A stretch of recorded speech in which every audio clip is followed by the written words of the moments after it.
الواحد بيقابل اشكال وسخة في حياته، لا مش عايزين الفاظ، ام سوري. بيقابل اشكال قذرة في حياته، مش عارف. واحد بيخش في نفسية خرا بيحاول يطلع منها. انا نفسي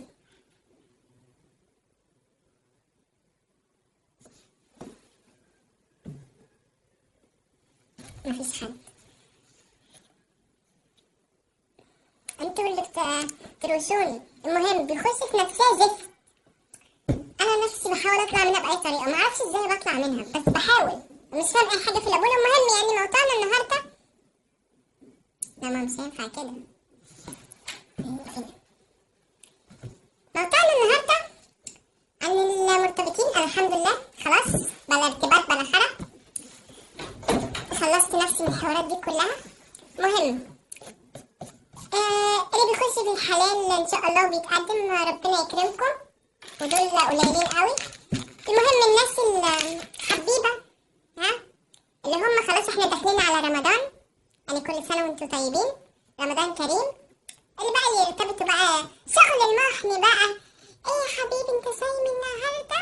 اه يا قلبي وانتي، وصليك ونسلم مع بعض، ويجوا حضراتكم ايه يعني بتكلموا قبل الاذان على الساعة 2 كده، ايوه تعالي في حضني، حضنك حلو قوي بتاع هوبا، ايه ده استني يا قلبي الاذان بيدن، يخلص الاذان يكملوا، واحنا امك يا انت وهي، هو ده اسمه ايه ده؟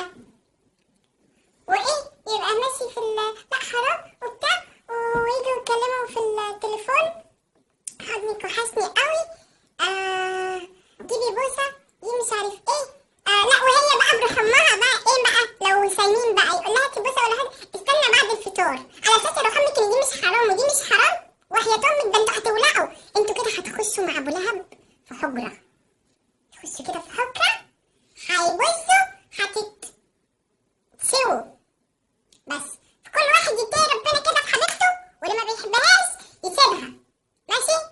وايه كلنا نخلي بعضنا من بعض بقى وخلاص.